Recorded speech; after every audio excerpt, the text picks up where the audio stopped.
জননেত্রী প্রধানমন্ত্রী শেখ হাসিনাকে আমার পক্ষ থেকে আমি ধন্যবাদ এবং কৃতজ্ঞতা প্রকাশ করছি। বিসমিল্লাহির রহমানির রহিম। আমি মোহাম্মদ মাকসুদ হোসেন।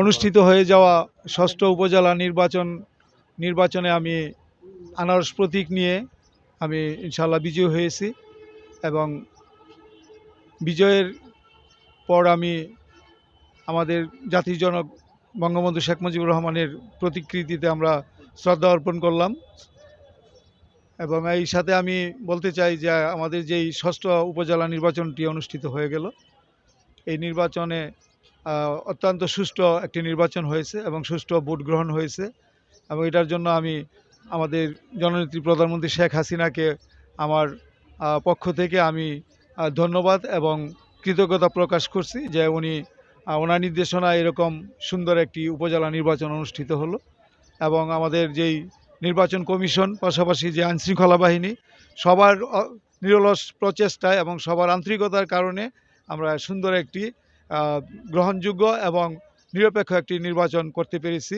এবং এই নির্বাচনে জনগণ তাদের স্বতঃস্ফূর্তভাবে তাদের ভোটাধিকার তারা প্রয়োগ করতে পেরেছে। এজন্য আমি মহান আল্লাহ রাব্বুল আলামিনের দরবারে শুকরিয়া আদায় করছি। ধন্যবাদ সবাইকে।